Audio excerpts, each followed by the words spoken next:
Thorny, as we venture into the R&R, two truths are consistent.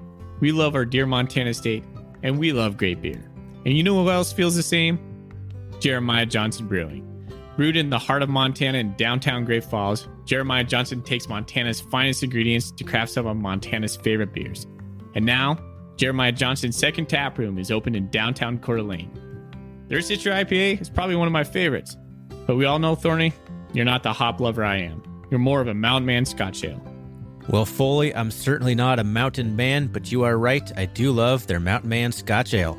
But come game day, you and I are both cracking their Golden Bobcat Pale Ale. So when you're looking for a quality craft beer brewed with Montana roots, a relaxing tap room, or just a six-pack to take to your favorite Bobcat tailgate, Jeremiah Johnson delivers. Make your next beer a Jeremiah Johnson, and as always, go Cats.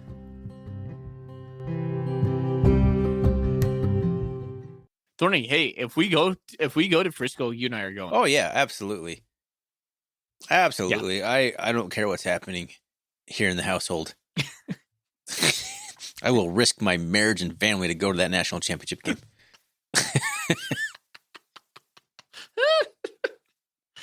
Put all on the line, just like the Bobcats do every day, every Saturday. I will risk my marriage.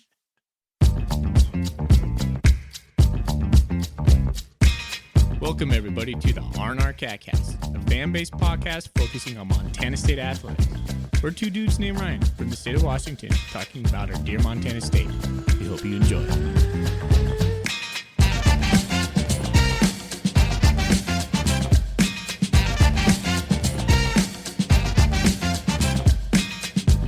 All right. Welcome back, Bobcat fans. Thanks for joining us on another episode of the R&R CatCast. My name is Ryan Foley. I'm one of your hosts. I'm looking at the second host across the state from me, my good buddy, Ryan Thornburg. We are the Ryans of the R&R. We are the Montana State affiliate of the Big Sky Podcast Network, and we have a dang sponsor in Jeremiah Johnson brewing dank beers in downtown Great Falls, Montana, with a second tap room over in Coeur d'Alene, Idaho. Thorny, how you doing, buddy? Doing well, man. Just living it up here in the winter wonderland I got going over here. We snowed a couple inches overnight, so nice little snow forts and stuff going on over here, snowman and whatnot. So kind of nice, coming seeing some snow near Christmas time as a guy who hasn't lived in Montana a few years. Just it feels right. Oh man, did your kids get out and do some sledding like mine did today? We don't. It wasn't enough for that, and we don't own a sled, so a couple problems there. But no, I got home and my sons were bombing down the driveway right into the road. And they're like, "Dad, stay out here so we can go into the road." And I was like, I was getting home pretty late. And I was just like, guys, I'm hungry. I'm tired. Really want to go in. That seems unsafe. Let's go inside. Well, they learned it from their old man. Because we don't have any sidewalks in our on our street. Our street's not a through street, so we don't get much traffic. But yeah, we have some pretty hilly streets over here, so we take advantage of what we have. Yeah. We live dangerously in the Foley household. No, man, my best one growing up here, real quick aside, there was an alley behind us, and this was when we were living in Helena, and there was a hill, like straight up to the next street above us, and there was a bunch of houses like built on the hill, and some of them even had like stilts on the back, like it was pretty decent. But right behind us was an empty lot. So it was just a straight hill that shot across the alley into our yard. It was awesome. Probably like 100 feet long, I'd say. That's like a kid's dream. Oh, it was fantastic. Absolutely fantastic. Wow. Only lived there for a couple of years, but we took full advantage of that hill. Yeah.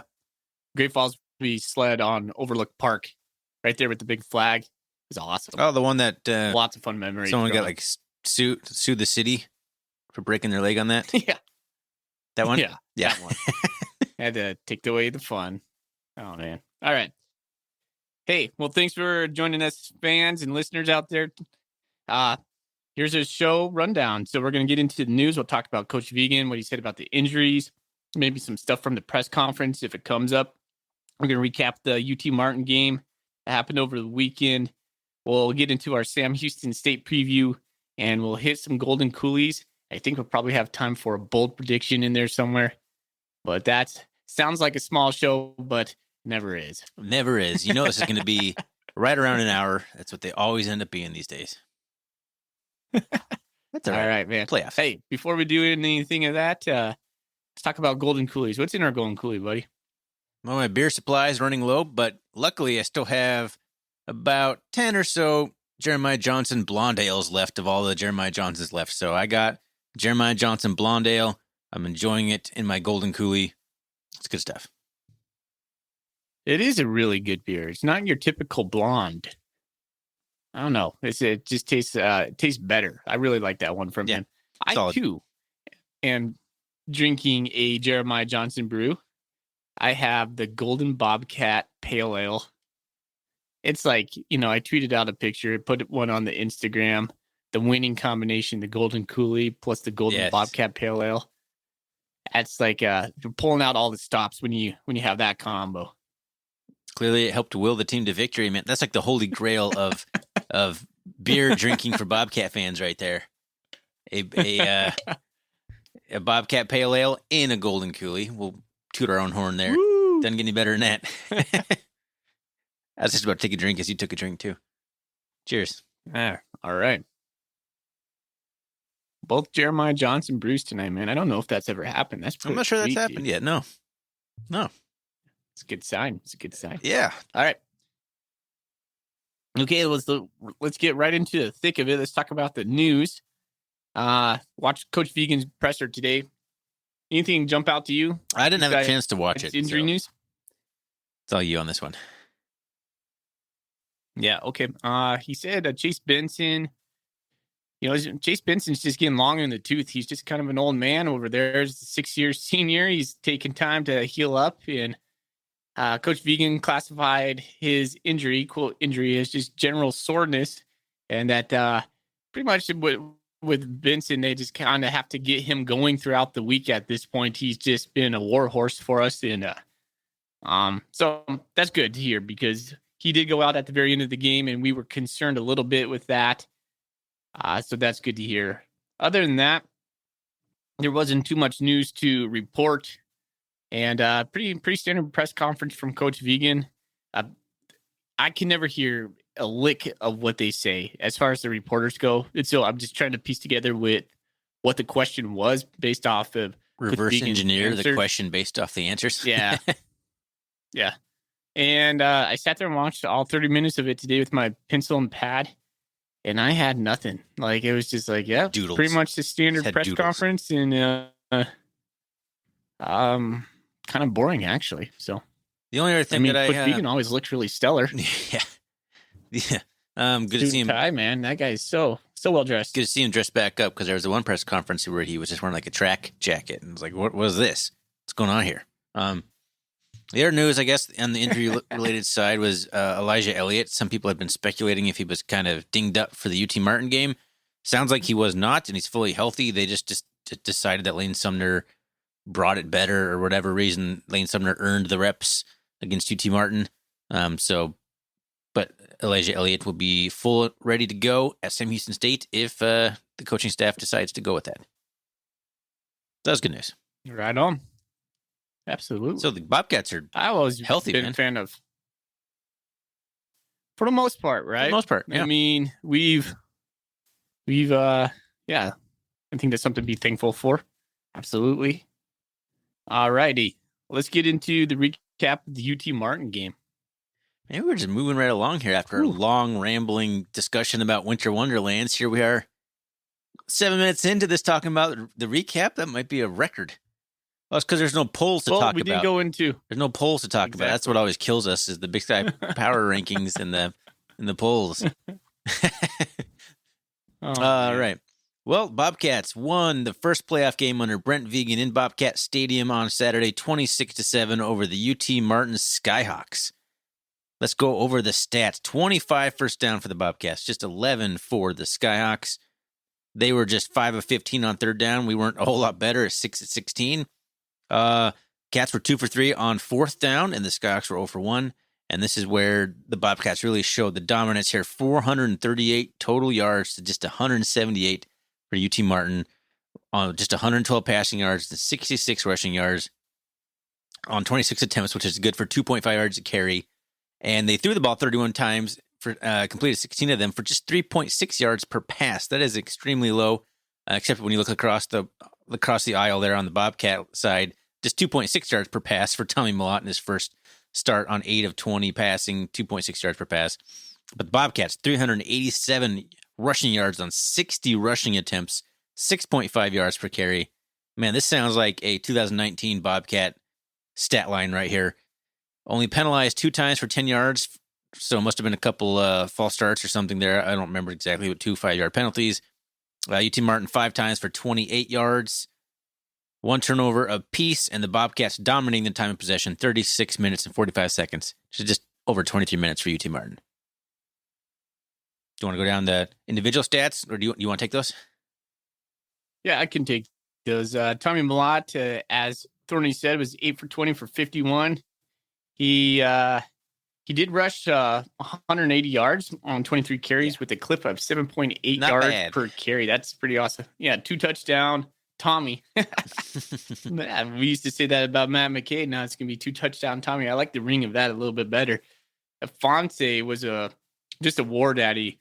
28 carries, 176 yards, 6.3 yards per carry, 1 touchdown. Sumner came in with 30 yards, had 4 carries with a clip of 7.5. Willie Patterson was 4 for 27. Big thing about Willie Patterson, he had a punt return for 47 yards. Lance McCutcheon was only 1 catch for 13 yards, and Stones Glessner was 2 for 3 with a long for 34, and he missed the extra point. That would be the main Montana State guys. I did not have Dresser Wynn or any of the UT Martin guys written down. Okay. So you're reading the stuff in notes that you wrote down? Yeah, man. Do you not know me now? I mean, I understand writing some things down, but literally like something you can look at like stats. Why would you transpose those to pen and paper? Anyway, you do you, man. I'll take it over from here since you don't have it written down. Dresser Wynn, 13 of 27 for just 98 yards, 3.6 yards per pass. And then Stuart Howell was 3 for 4. I don't even remember. He must have come in late in the game or something. He threw an interception. Oh, he's the one that threw an interception to oh my gosh, Simeon Woodard. There we go. The two-headed monster rushing attack of UT Martin. Peyton Logan, 13 carries for 71 yards, no touchdowns. And Zach Wallace, 6 carries for 19 yards and just 3.2 yards per carry. For a total of, if you combine those two together, it's 90 yards. But when you take out the quarterback's negative 26 yards, you get down to about 66 yards rushing. And that's really about all that stands out. Like, none of the receivers had more than 25 yards. Zoe Roberts, I don't know if it's Zoe or Zoe, Z-O-E. I'm not familiar with that name.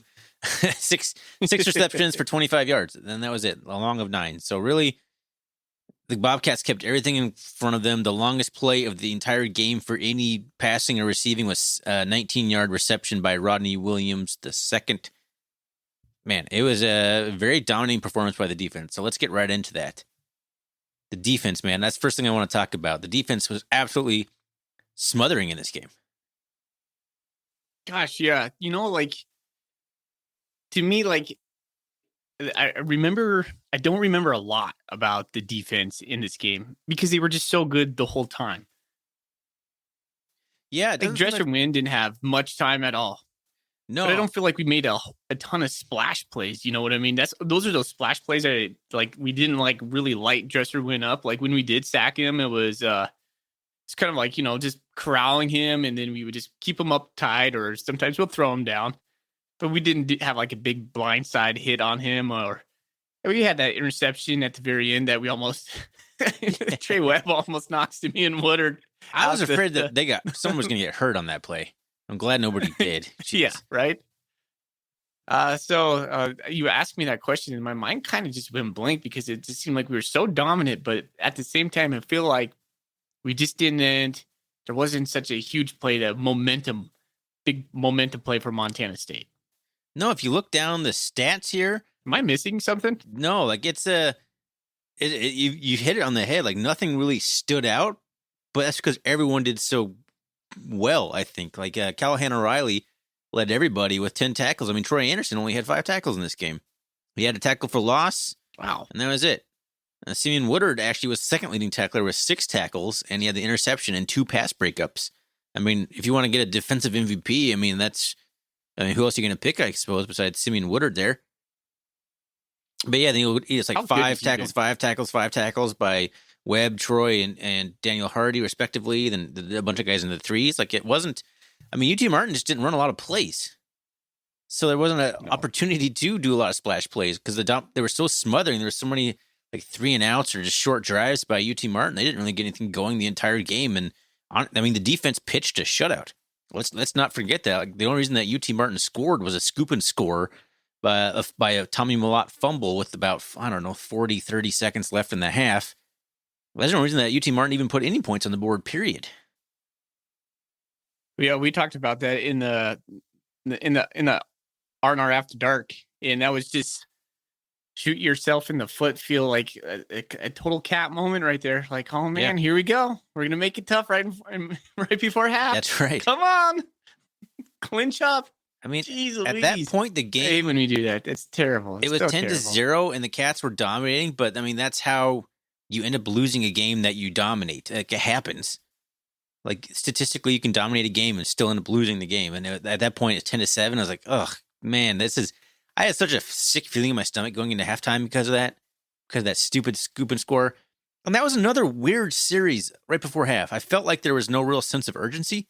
It felt a lot like the Idaho game right before halftime, where we weren't sure what we're going to do. We decided to hand the ball off to Afonso. I'm talking the Idaho game here, and he got a couple of big runs. Like, oh, okay, well, I guess we'll try a Hail Mary since we're at the 50-yard line.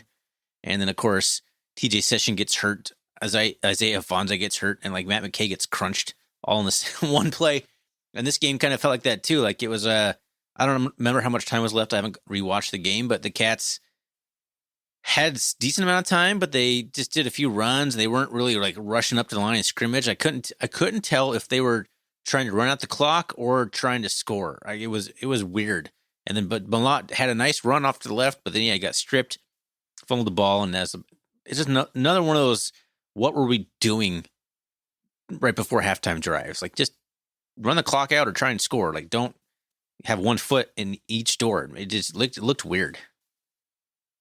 Yeah, I don't know who posted the halftime stats. It could have been, well, any one of the media. But when you looked at it, you're like, oh my gosh, Montana State's just kicking so much ass right now. Like, what? Everywhere but the scoreboard. We are.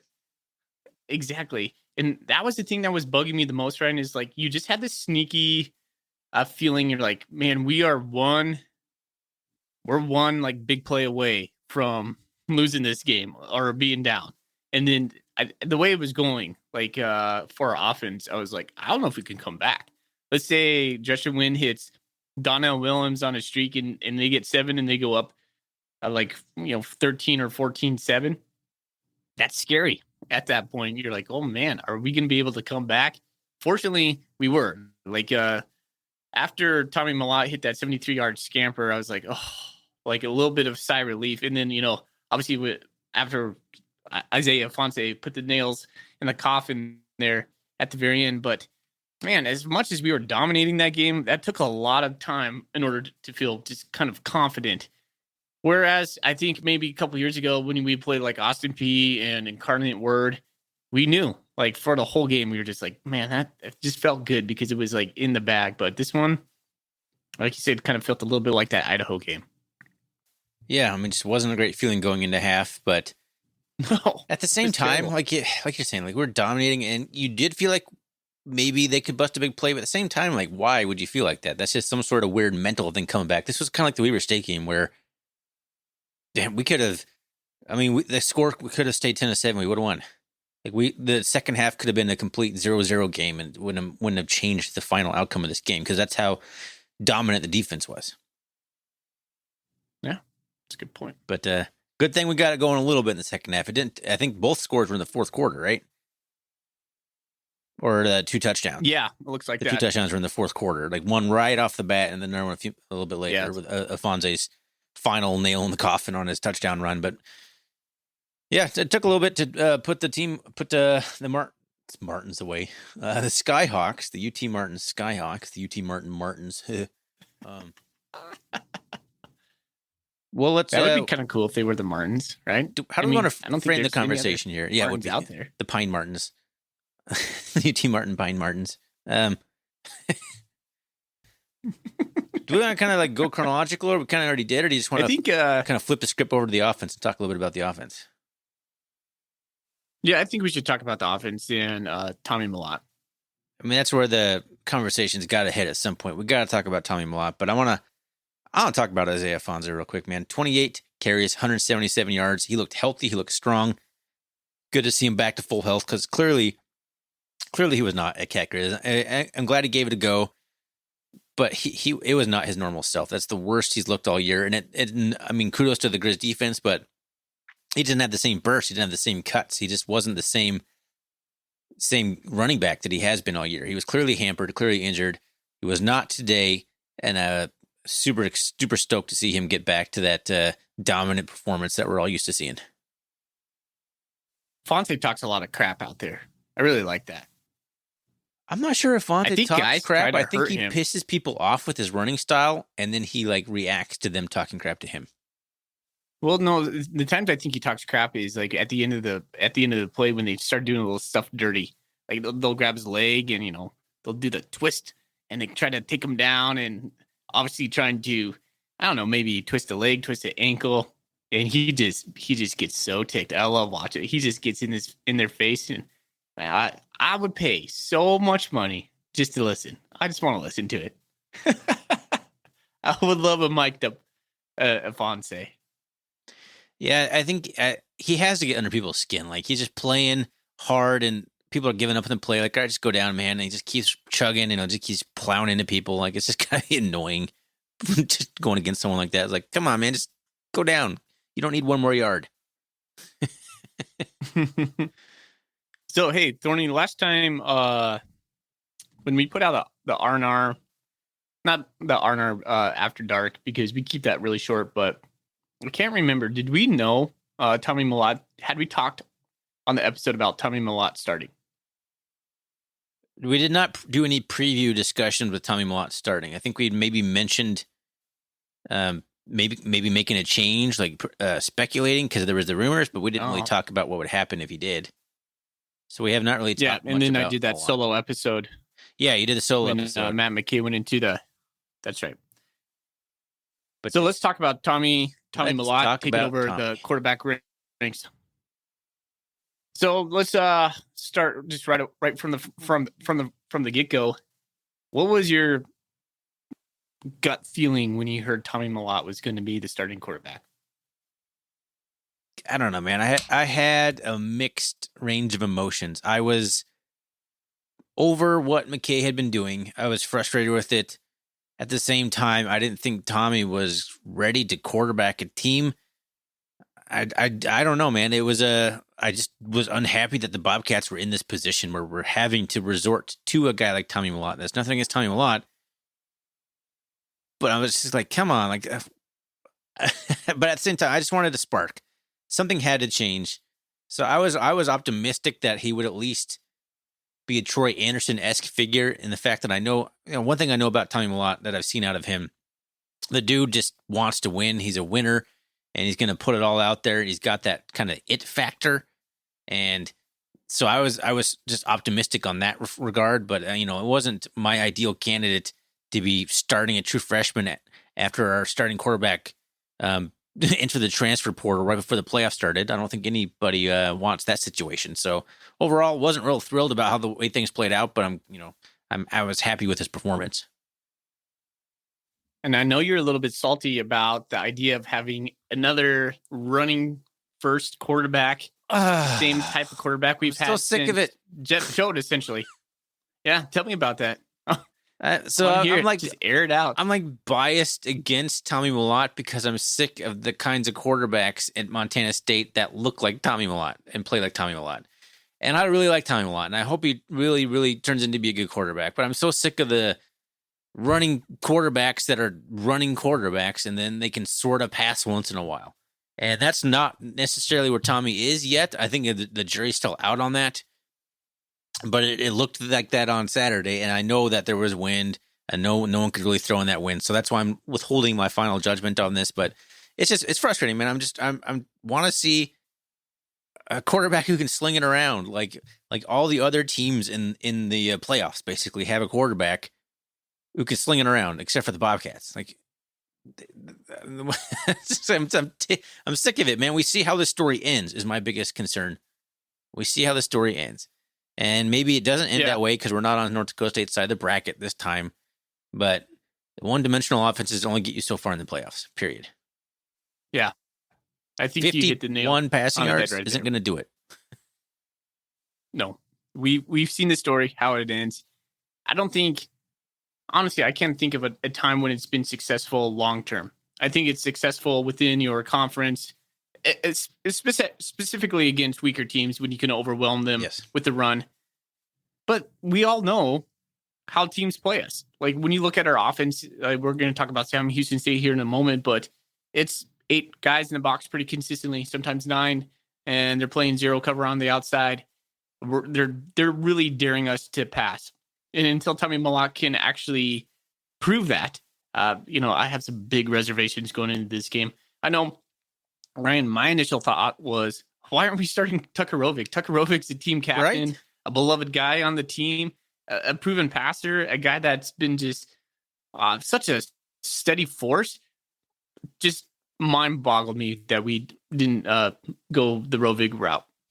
I don't know what that means. Like, I don't know if that's just the coaching staff falling in love with I know it seems like Taylor Housewright prefers the more athletic quarterbacks who can make plays with their legs. So maybe he just didn't get along or didn't see the value in Tucker Rovig right off the bat. I don't know if Tucker Rovig has basically just said, I'm a rah-rah backup quarterback, and that's who I am now. I don't know what the situation is. It just seems like Rovig would be the obvious choice. The guy led us to a semifinals last year. He can throw the ball down the field. Rovig's biggest asset is throwing the ball down the field. He wasn't great at going through his progressions. He wasn't great at hitting the intermediate routes, but he threw a nice deep ball. And can you imagine like a Rovig to McCutcheon, the way McCutcheon's playing this year connection? Like, it seems like that would be stellar. But again, hard to make any final judgments on a game where it was so windy. But yeah, I was surprised Rovig got skipped over for Tommy Malott. And I'll talk about Tommy Malott's positives here in a minute, but we're mostly focusing on like the news of it, and it's just like just didn't love it. You and I sound like 2 ungrateful Cat fans right now. Well, let's talk about his performance. All right, let's talk about what he did on the field and what he brings to the table. So there are some positives to his passing game that I actually really liked, and it's certainly some things I think that he is automatically an upgrade over Matt McKay on, and some things he could potentially be a big upgrade on for. Number one, he can escape the pocket and actually extend the play, keep his eyes downfield, and actually make a throw. Like, that was something McKay really struggled with. Like, McKay, he tried to escape the pocket, but he was very bad at it. It was like he would get sacked almost every single time, or he would leave too late and go right up the middle and get drugged down by a defensive lineman like 1 yard beyond the line of scrimmage. Like, you get a 1 yard gain. Yep. Or I saw Malott do some rollouts, and maybe those are play calls. Like, maybe Housewright actually utilized it better. Like, these are questions that we talked about, like with McKay struggles, like how much of that was Housewright, how much of that was blah, blah, blah. But Malott seemed like he could actually be a dynamic playmaker in himself. Like, he didn't make a lot of huge connections with there, but that one pass to Lance McCutcheon, I remember specifically, he rolled out, stayed about 1 or 2 yards by the line of scrimmage, and finally found McCutcheon and threw a strike to him and got like a 13-yard gain out of it. So that play alone was something I hadn't really seen McKay do all year. So that gives me a lot of hope and for what Malott can bring to the table. He also told me today that he keeps his eyes down the field. He does. He seems like a very cool, collected quarterback, but not like McKay. McKay was cool too, but almost to a fault. Like, he didn't sense any pressure. He was so cool that nothing bothered him. He had no timers. Whereas Malott can sense that, but also kind of understand the urgency, but also, be collected enough to keep his eyes downfield and potentially make a play. So that was something that really gave me hope, because that's a big trait for a freshman. That's something that is hard to learn, and the fact that he was that composed and that looking that good in that department after a first start as a freshman, like that was really good to see. Coach Vigen lauded him in the RPO game today, talking about just being able to read the defensive end and when to give it in the mesh point to Afonso or when to keep it on the outside. I was kind of wondering about that because sometimes it's hard to tell. You're like, man, he should have gave it to Afonso. Afonso just busted up the middle, or Lane Sumner could have busted up the middle. Is that somebody not tackling them because they see that and he pulls it to the outside? Yeah, exactly. Some guy peeled off that would have made the tackle. And Malott did a couple runs like this on Saturday where he holds it, pulls it, and then he has to scamper back about 5 yards to avoid the crashing DN. And he's just swift enough on his feet to kind of turn the corner. That's something McKay wasn't. And so that's okay. But honestly, I don't think that's going to work against Sam Houston State. And so no, they got a much better defensive line than that. Yeah. Forecasting my doubts right now on the Sam Houston State talk that we're about to have. But yeah, I think Tommy Malott was really juiced up first quarter. He settled in the second quarter. I thought a little bit better. His running ability is definitely there. His spark is definitely there. Coach Vigen talked about how the players just totally respect Tommy Malott, how hard he works. He's just earned everything. So by all accounts, just the total, the guy you want to write a column about in the paper. I mean, he has all the accolades. He's from Butte, Montana, hard worker, down to earth, kind of shy guy, unassuming, is now a Montanan playing QB1 at Montana State. It's a story. What am I trying to say here, Ryan? A fairy tale. A fairy tale. That's the right. I couldn't think of that stinking word. A fairy tale. Combined them. That's story you. Tale. Yeah. Storytell. A fairy tale for Montana State. But is it the best thing at this time? I don't know. It's weird timing for it. I think if this would have happened, honestly, I think that's a really good thing. I haven't thought about it. If this could have happened probably prior to Cat Grizz or even like Idaho, if we started, I would have maybe after Weber State, after we saw what happened to McKay at Weber State and the hit he took and the kind of just the ineffectiveness. Like if you're going to make a change, that would have been a decent time because I think Idaho State was the next game after that. Yeah, I don't know. Yeah, I just didn't love making that switch right before the playoffs, but that's what happens sometimes. At least he had a bye week, so there was that. Like the bye week was a great time in that regard to do it. I get maybe even after the Idaho State game, if you're talking about in the middle of the season, because he would have had the bye week, but that would have been leading into Eastern Washington, which was a tough place to make your first start because that's a must-win game. And McKay played pretty darn well in that game. In all actuality, I remember seeing Tommy Malott pass it in high school when he played for Butte. The kid's got a good arm. Yes. And he was pretty proficient at passing ball. So I think the upside with his arm is something we haven't seen. I think we might be pleasantly surprised. Do you put any stock in the comparisons to Chris Murray at this point? Yeah, I think that's some low-hanging fruit right now. Kind of. I don't know too much about Tommy Malott right now. I think we'll have to wait to see what happens. He's really interesting. Like, here's a good question for you, Ryan. Do you think Tommy Malott's going to be our starting quarterback next year? I don't know. I was thinking about that today. Like, I don't know. He could be. There's a possibility. Tucker Roig seems like he's just done being a quarterback at MSU, at least under Vigen and Housewright. Casey Bauman has been kind of hampered, so I could see him making a push. And then is it Sean Austin? I can't remember his name exactly. I think that's who it is. Yeah. Highly touted, dual threat kind of guy. If Malott wins it next year, we'll be in good hands. I think. Where would Malott play if he wasn't quarterback? That's the hard part. Like if you want him to try out as quarterback, then you're basically taking away his development somewhere else. So if you ultimately see him as a safety or something, you got to start switching him over to safety. But he was recruited at least initially as a quarterback. That's what his position is. So I know a lot of people project him like, oh, he'll eventually end up here, blah, blah, blah. Maybe he doesn't. Maybe that's where he stays.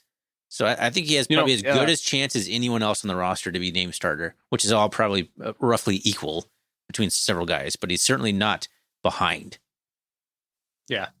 I was listening to Marty Morningwig on Coulter's show today, and he talked about a little bit about like if a player has QB senses, quarterback senses, then he should be playing quarterback.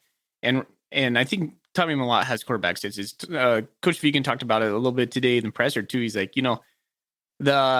the depth of the routes, the coverage of the defense, Tommy gets it. And that's something that's really hard to me and you and I look at defenses. That's something you and I like want to get better at. It's like, how do we see the field as just fans? For an 18-year-old or a 19-year-old to be in the playing position and being able to diagnose that, if he has those QB senses, well, I think Tommy Mellott should be playing quarterback.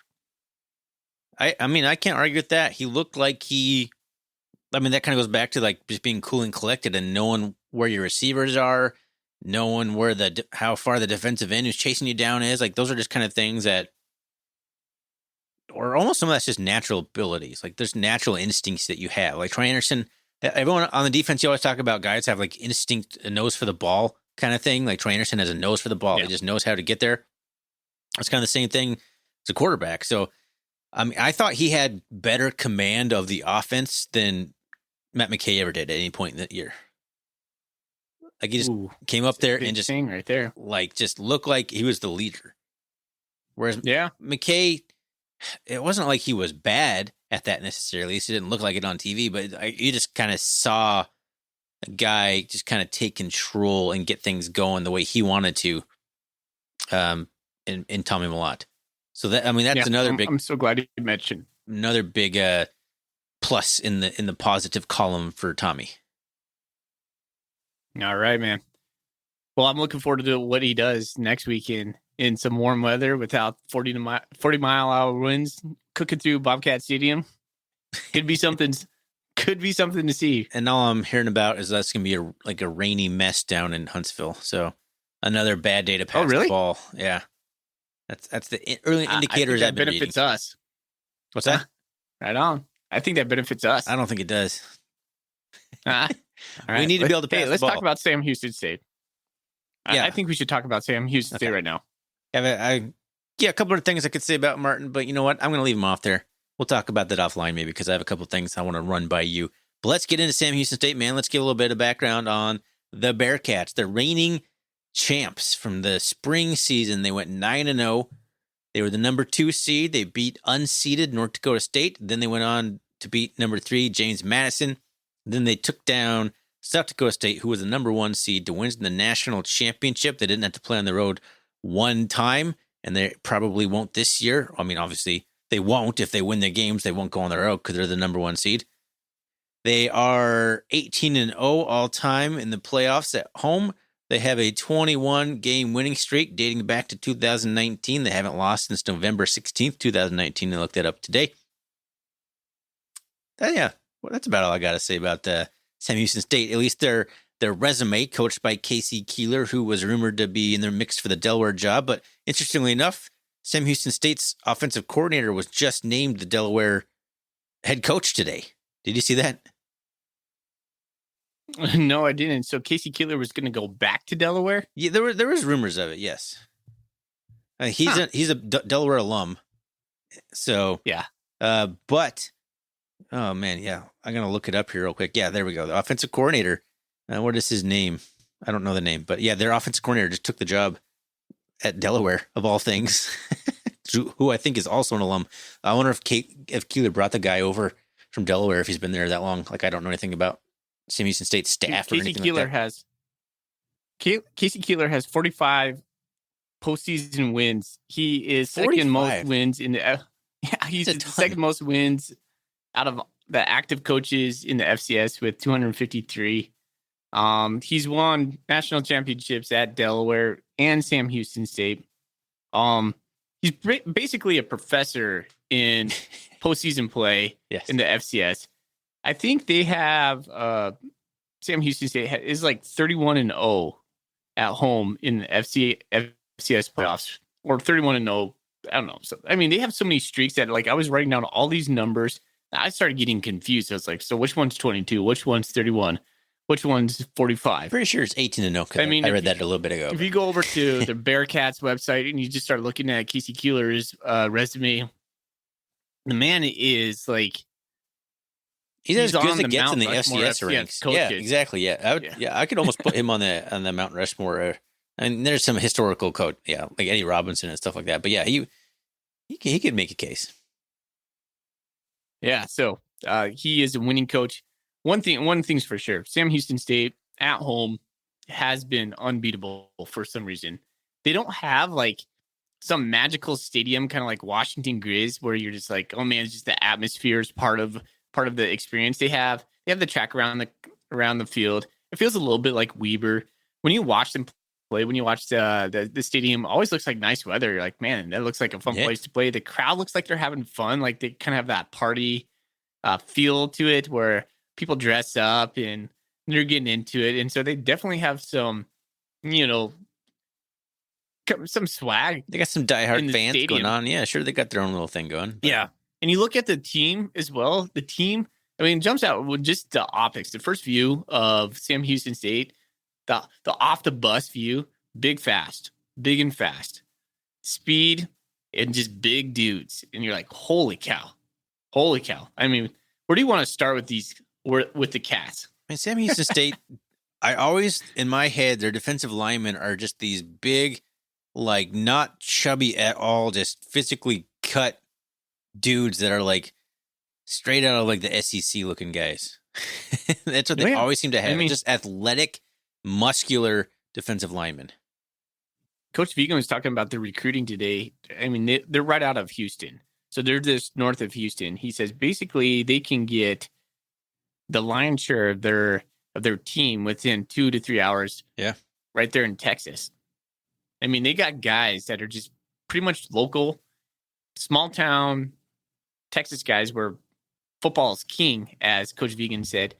I mean, they are literally in the recruiting hotbed. Sam Houston State has a lot going for it as far as recruiting. Good weather, great talent.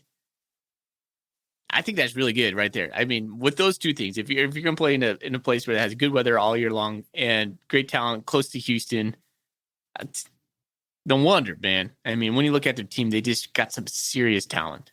They do. And unfortunately, I think their talent in particular lines up kind of opposed to our strengths. So if you start looking at some values, some national rankings of the Bearcats, they are the number 4 total offense, but they're the number 6 rushing offense. So now we played the number 7 rushing offense last week in UT Martin, and now we're playing. Is that right?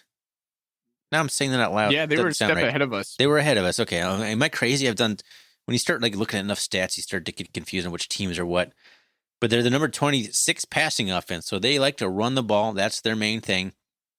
The number 3 scoring offense, the number 4 rushing defense. You go down the list there. They are the number 10 third down conversion percentage on offense. And then, I mean, those are the main things that just jump off the page to you. So stopping the run, their offense, rushing the ball and scoring points. Like that's what they do. Yeah. Start naming some of the teams they play though, Thorny. So someone did some great Central Arkansas. Yeah, someone did some great analysis on Tarleton, Dixie State, there you go. Eastern Kentucky. I mean, they're playing in the WAC right now, which is I don't even know who's in the WAC right now. Yeah, it's some sort of Frankenstein conference of whoever. Like that's where Southern Utah is going, I think. But yeah, so if you start looking into it a little bit more, the numbers are kind of scary. But then you realize, like the defensive ranks of the teams they played, and someone Lord Vigo on Bobcat Nation put this together. I'm just gonna steal it because it was good stuff there, Lord Vigo. Northern Arizona is the 80th ranked defense in terms of points per game. SEMO is 90th. Central Arkansas is 73rd. Stephen F. Austin's 20th, and I think that Sam Houston State won that game 21-20. But they were also without their stellar quarterback. Is it Schmidt? Is that his last name, or is it Smith? Schmid. And then Lamar's 118th. Jacksonville State 68th, Tarleton's 27th, Dixie State 113th, Eastern Kentucky 45th, Abilene Christian 52nd, and Incarnate Word 47th. So they played like what, 1, 2 top 40 defenses, and then 4 top, and a couple more in the 40s. Like the defense in that league, I mean, there's some good offenses, so it's always take it with a grain of salt. And so obviously, Sam Houston State makes these numbers worse for everybody because they're scoring on them, but not that one game out of 11 is not going to do that much for this to be that bad. So you start looking at that, and then they haven't faced a defense anywhere near the caliber of Montana State, for sure. You know, where I think Sam Houston State does a really good job is I think they're a really balanced team. Like Montana State rushed for 60-some plays last week. That's not Sam Houston State. When I looked at the stats against Incarnate Word, they had 48 passes and 32 passes and 48 rushes. They passed for 210 yards and rushed for 346 yards. Everybody was getting yards in that game. I mean, Incarnate Word had 481 passing yards. Cameron Ward. Oh my gosh, Cameron Ward. That guy's a stud. That's a quick question. Yeah, quick question. Would you rather play Incarnate Word in Bobcat Stadium or, kind of a toss-up? I think I would rather play Incarnate Word, but Cameron Ward would have been a major thorn to prepare for sure. Oh, man, yeah, he was everything, man. He was it was fun to watch. You can go rewatch the game on ESPN Plus, or you can watch some good highlight packages, but you'll see Cameron Ward, one of the best quarterbacks I've seen this year in the FCS. Yeah, at least you looked at that day. But so they had 48 rushes for 346 yards. So an incredibly balanced team. Incredibly offensive, a diverse offensive team too. Their play calling was so cool to watch. And I'm like, man, that was a great play. That was another great play. I'm like, man, maybe Taylor Housewright should, take some notes here, because what I was seeing, Thorny, was a team that just could slice and dice you from all angles. No, I mean, they got Ramon Jefferson. That kid's a big, strong kid, man. He looked like a pretty darn good running back. He had 22 carries for 166 yards, 7.5 yards to carry, and 2 touchdowns. And they're going to use Jaquez Ezzard, a guy who's a wide receiver mainly. He had 4 receptions for 60 yards, but he also had 1 carry for 29 yards. So he's a guy they're going to get the ball to as many times as they can. I mean, Eric Schmidt, I thought, was a very quick and nice-looking running quarterback. Like, he's not real big, but he was kind of slippery, and he was fast. He reminds me of the last time we played them, they had like that Brian Bell quarterback, if you remember him. Like, he looks just like another Brian Bell, just a tall, lanky white dude with speed. Yeah. He has over 2,000, pretty much 2,500 yards on the season and 27 touchdowns. I mean, he's no slouch. The dude is a winner. Now, I'll give you that. He won a national championship. Another guy that concerns me is their lightning quarterback, running back, Noah Smith, 5'10", 175 guy that they use on the fly sweeps. They're going to get him out of the backfield. They're going to pass to him just really quick. They'll run between the tackles as well. So they got the Thunder and Lightning with Jefferson and Smith. Schmid, like you said, when it's not there, he's going to scramble. He's not afraid to get behind his pads, too. I saw him make a touchdown where he just basically leapt over a dude and just head first did a nice front flip. He did a front flip over a guy. I mean, when you got your quarterback doing stuff like that, that just energizes the whole team. The whole crowd gets into it at that point. So when the whole team is selling out, especially the quarterback, man, Sam Houston State, they were so fun to watch in that game. I come away from that team. I was at work today. I was like, I don't know how we're going to beat these guys. I really don't. Like, I think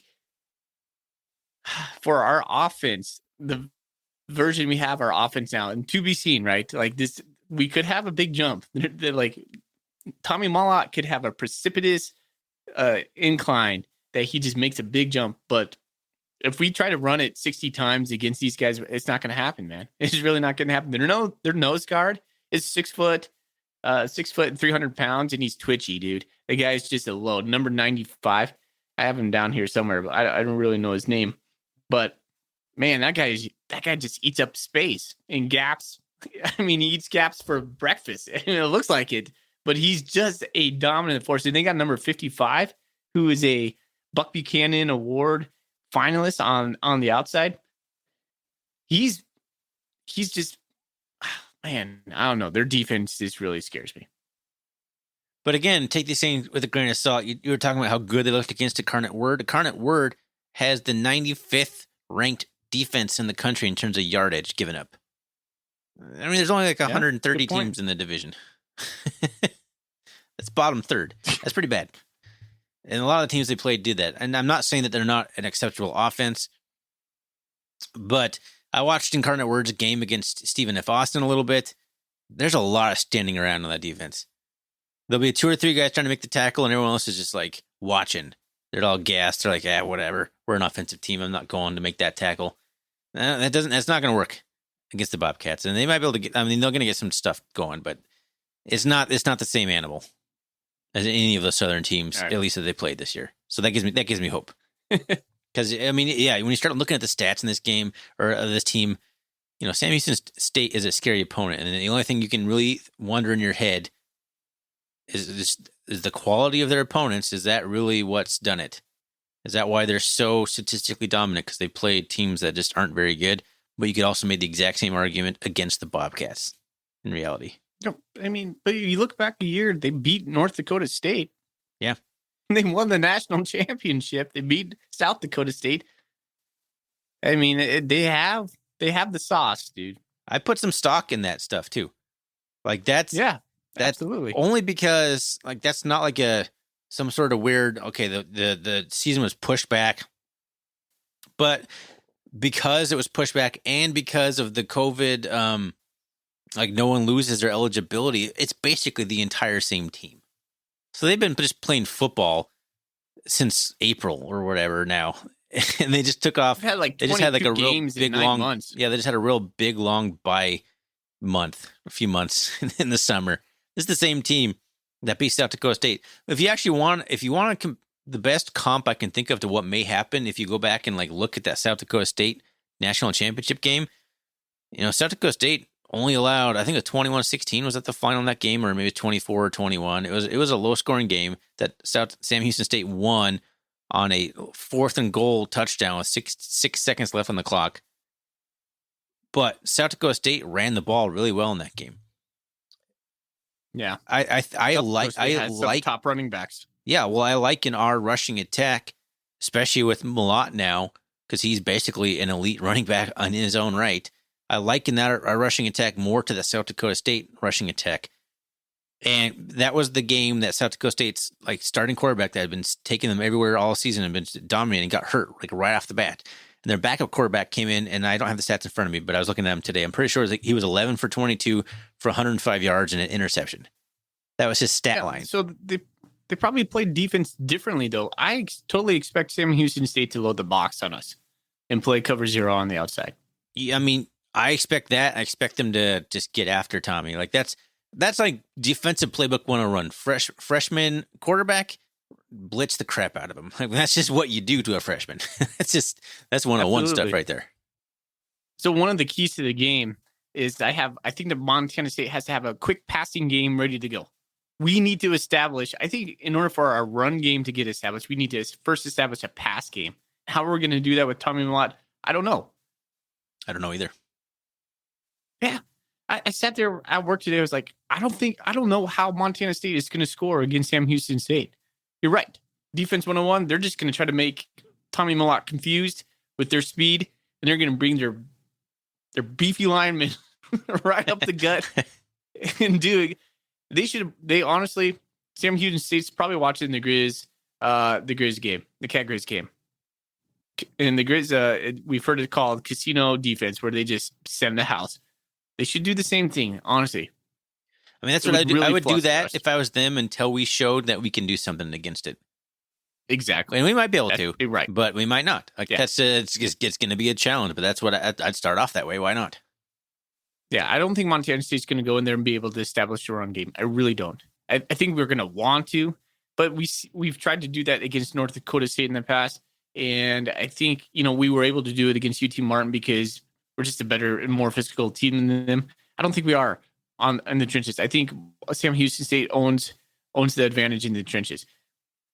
maybe they do, but I also have much better faith in our ability to open up the run a little bit because of our Malot's ability in the RPO game. Just his decision making and his breakaway ability. They're going to have to respect the RPO game a lot, and I'm really hoping that the RPO game, which read pass option, there actually is some passing involved in here, because you can do that, and if you do that enough, even just like you said, hit a 5-yard slant to Willie Patterson over the middle. I mean, that's going to keep the defense honest enough when you do those RPO things where he's going to just hesitate for a half a second if he should drop back into coverage, and that's where you can really take advantage of it. So I'm hoping that we can establish the run game and doing just enough in the passing game if it's out of the RPO, if it's traditional, whatever. But I'm hoping that we can actually establish and run this game. I actually think we have a shot. I'd agree. I think we have to have a draw in the playbook. I think we have to have a running back screen. I think Trayton Pickering could have a big game. Derek Snell, RJ Fitzgerald, Willie Patterson. What I don't think who's going to have a big game is Lance McCutcheon down the sideline. I don't know. Now I say that. I think the one weakness Sam Houston State has is their secondary. It is. Cameron Ward diced them up. They didn't really make a lot of changes. When I watched that game, the commentary against them was, we kept expecting Sam Houston State to make an adjustment. They didn't. They played a lot of zone. Cameron Ward just basically they ran the same plays over and over and over again and had success to the tune of almost 500 yards against the air. Yeah, the Sam Houston State is the 115th ranked defense when it comes to passing yards allowed. So their weakness is our weakness to exploit. Like it's not a great matchup in that game, but I would rather play a team that had pretty much everyone left in the playoffs is a top 10 rushing defense. I was looking at it today, like James Madison, North Dakota State, Montana, all top 10. South Dakota State's right there at like number 11. Like everyone's like right there. But I'd rather play a team that is elite rushing the ball because they're all going to be elite at this point, but who's like 100th at least in the passing defense because we have a shot. Like if we have a quarterback who's inexperienced, you want to go against a statistically bad pass defense, don't you? That's going to be your best bet to get kind of going there. But I'd rather do that than a team that's like top 20 in both. Yeah, man. I know you and I are going to effort someone from Sam Houston State this week, so I really hope we could have some conversation with someone from Huntsville. Yes. Because there's only so much you can do on our side, but it's going to be a tall task. I think the Bobcats do have more than a puncher's chance in this game, but it's going to be difficult. The Cats are going to have to play really well. And Tommy Malott, I think, is going to have to throw the ball down the field and make some plays. In fact, I have a question for you. How many points do you think the Cats will need to score to win? A range. Do you think the Cats need to score in the 30s, 20s? 30s. You think we need to score more than 30 points? Yeah. And that leads me into my bold prediction. I think we need to have a defensive touchdown in this game. You think we need it? Yeah, I do. Okay. Ryan, I'm very as of Monday night, I am not overly optimistic about this game. Your texts all day have been like we're playing Alabama. And that's fair, man. Like it's fair. I'm not dissing you on that, but you just been like, oh man, they're so good at this, they're so good at that. It seriously, like I just really have high doubts that our offense is going to be able to move the ball. I'm gonna ask you a question. Of all of the seeded teams to be playing at right now, if there's anyone you'd rather play against than be on the road against Sam Houston State, I'd like to hear it. Because I'd rather play them than James Madison and Bridgeforth or North Dakota State and Fargo. I think Villanova, from what I saw, we would have a really good chance. Yeah. That'd probably be my top. Yeah, I guess if you're going top 4 seed. But you hear it all over. Like, to be the man, you got to beat the man. At one point, you're going to play these guys. So I still think it's the best looking path to Frisco I've seen since maybe 2012 because it doesn't run through Fargo, number one. In 2012 was the last time we didn't have to play in the Fargo side of the bracket, but we also got whooped up on by Sam Houston State. That's in their season. Right. Yeah. At home. I don't know, man. So, all right, man. Well, get any keys to the game? Yeah, I do. I wrote down a couple of them. I told you one already. It was the quick passing game. I think we need to establish a quick passing game to just basically take the crowded box away from the line of scrimmage, because I really think that's what's going to happen. If Tommy Malak can have that, the RPO game, specifically what I saw in the UT Martin game, I think when he rolls out, like sprints out to the side and has three guys on the wide side. So we had a bunch set on the wide side. So Lance McCutcheon, Willie Patterson, Nate Stewart. I think it might have been Nate Stewart. It might have been someone else. Anyways, they're all over there. They're running kind of some sort of tree routes over there. That seemed promising to me. I was like, okay, there's something there. And we hit Willie Patterson a couple times. And I felt like, okay, that's something a little bit different. I'd like to see that. Quick passing game, something, quick read, easy 5 yards. We got to get that going. I think if we could do that early and often, we might have a chance to run the ball. I don't think we're going to be able to run the ball right away. I also think Daniel Hardy has a potential good matchup on his side. The left side of that offensive line is staked down by two guys that are like 6'4", 340. I'm not joking. They're big dudes. But the right side of that line, pretty average dudes. Something like the guy that Daniel Hardy's going to go against. His name is Reese Jordan. He's a grad transfer. He's 6'3", 290. I mean, that's Daniel Hardy's seen that all year long. I think if Daniel Hardy could get to Schmid and make his life tough, that would be another key to the game. Also, I would say this. My last key to the game is two more things. Be the aggressor. Have fun, like we talked about, and don't panic. There is a legit chance we get down in this game, maybe 2 scores, but it's a long game. And I think the Montana State Bobcats have done a nice job of not panicking. So I think those are my quick takes for this game. So you mentioned having fun, and that was something that we both talked about going into the UT Martin game, and I think we did that.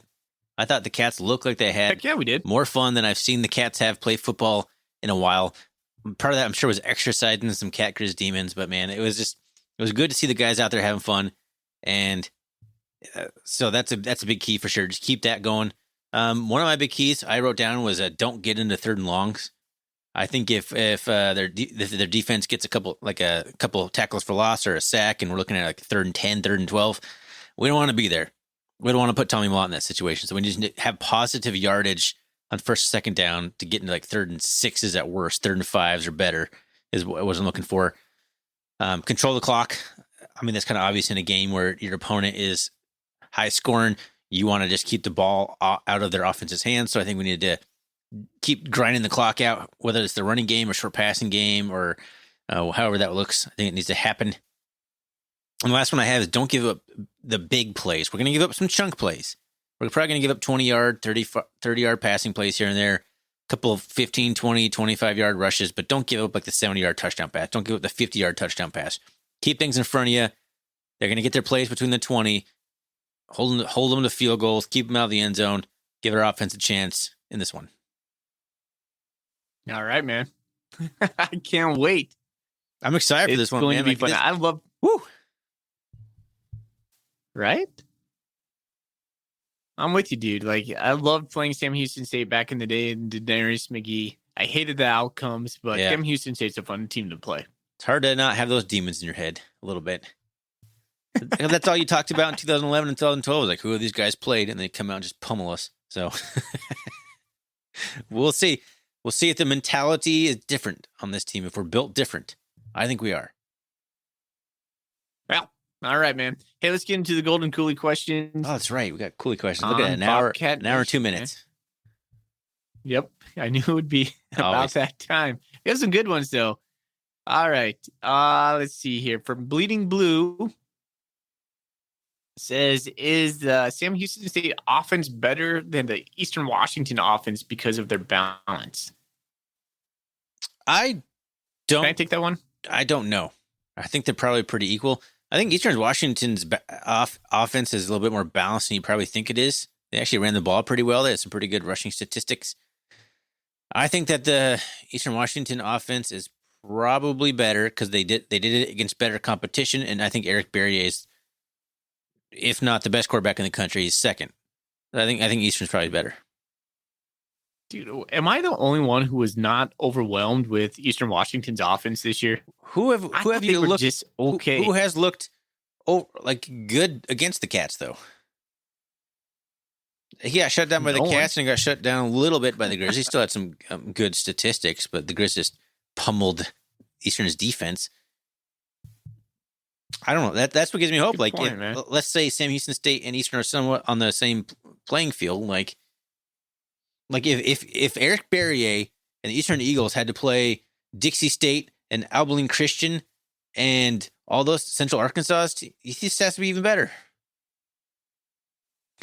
Yeah, I mean, you're not wrong. You're not wrong. I'll tell you that you're not wrong. But to Bleeding Blues question, I'm going to Sam Houston State. I just think they have a better offense. I think they have a better offense in total. Eric Schmid is just all around. Eric Schmid is no Eric Berrier, but I think the running back combo is better than Dennis Merritt that they have.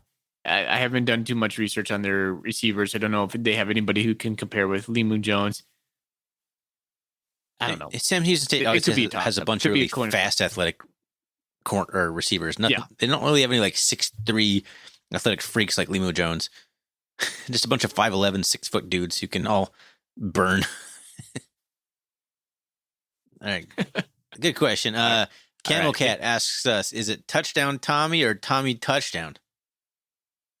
Tommy touchdown. Touchdown Tommy. Tommy touchdown. I'm going to go with Tommy touchdown because touchdown Tommy just sounds like you're saying it. Like, touchdown Tommy Millott. Tommy touchdown, that's a nickname. But what did Travis Lulay say? Tommy touchdown. Whatever he says, it should be law. Exactly. Because I'm pretty sure he tweeted out touchdown Tommy, so I think we might have to go with that. We're gonna review the tape on that one. If Travis Lulay says touchdown Tommy, then we gotta go with that because it's Travis Lulay, man. That's Travis Lulay. All right. Rivercat says, if the Cats beat Sam Houston State, what is the better game for MSU, playing Villanova away or South Dakota State in Bozeman? I thought this is such a good question. It's a great question. And I thought a little bit about it. I think Nova is the worst team. I almost think you want another home game, though. I might have to pick South Dakota State. I would have to say South Dakota State in Bozeman. Yes. And that's only because it's a home game. Exactly. I think, honestly, we would have a better chance of playing Villanova, or we would have a better chance of winning if we had to travel to Villanova. Or, excuse me.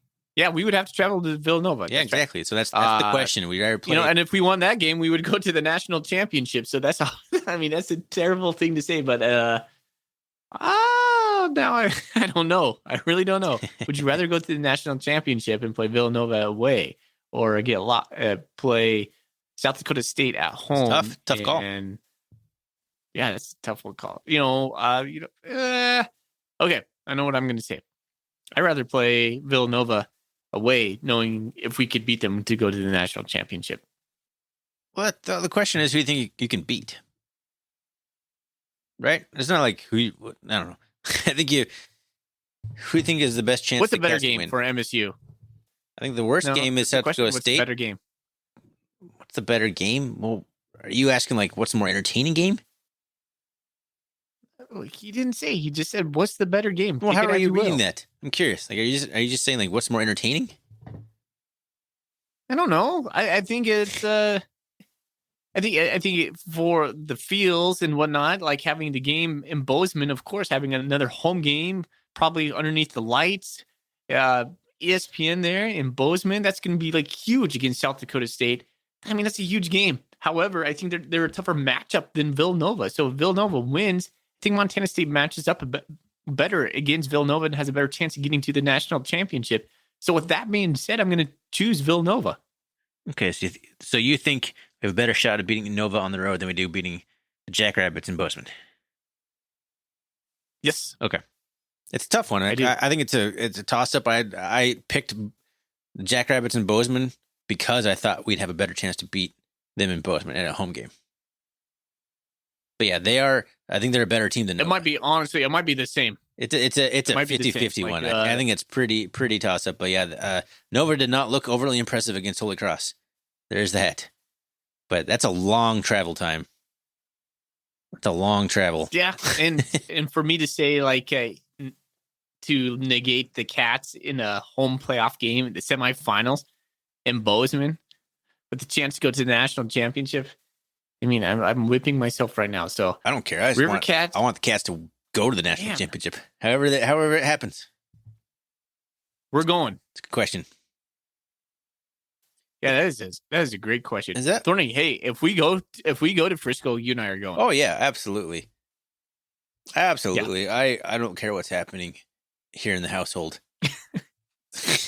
I will risk my marriage and family to go to that national championship game.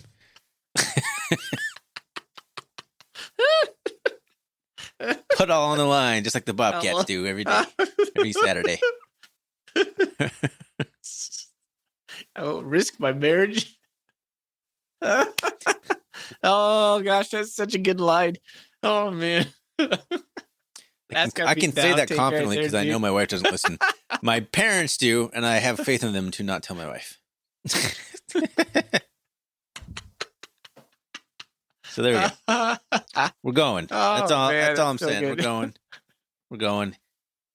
Says every confident man who eventually has his wife say no to him. But I'm confident at this moment. I think our wives would both say yes. I think you so. need to go. It just depends on how much is going on. Like she could have a work conference. You know what I'm saying? But she'd be supportive. Yeah.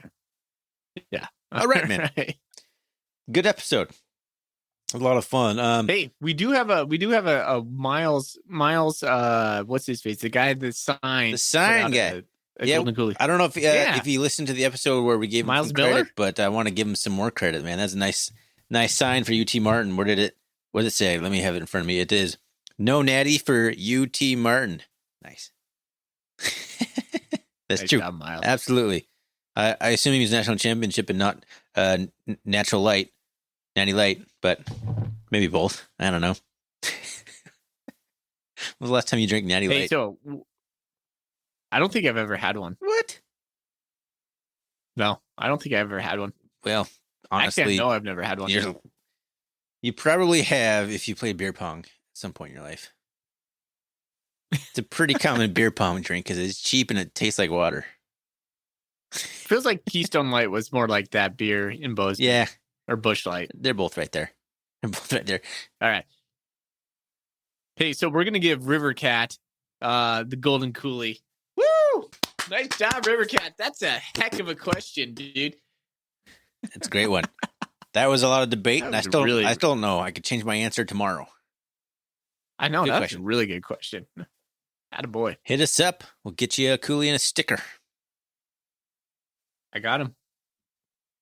All right. Well, look forward to another episode later this week. We got Colton Poole lined up from the Bozeman Daily Chronicle to help continue to preview Sam Houston State. Like Foley said earlier, we're going to hope to get some Sam Houston State podcast or media or something lined up as well. We haven't done that yet, but it wouldn't be the R&R Catcast way if we didn't wait till the last second and try and line something up at the last possible second. Hey, can you come on the podcast in 3 hours at midnight your time? Yeah. If you can find us on the web, rrcatcast.com. You can find us on Twitter, rrcatcast. Find us on Bobcat Nation. We always hang out there. And Foley, man, let's get out of here with the Go Cats. Go Cats. Go Cats.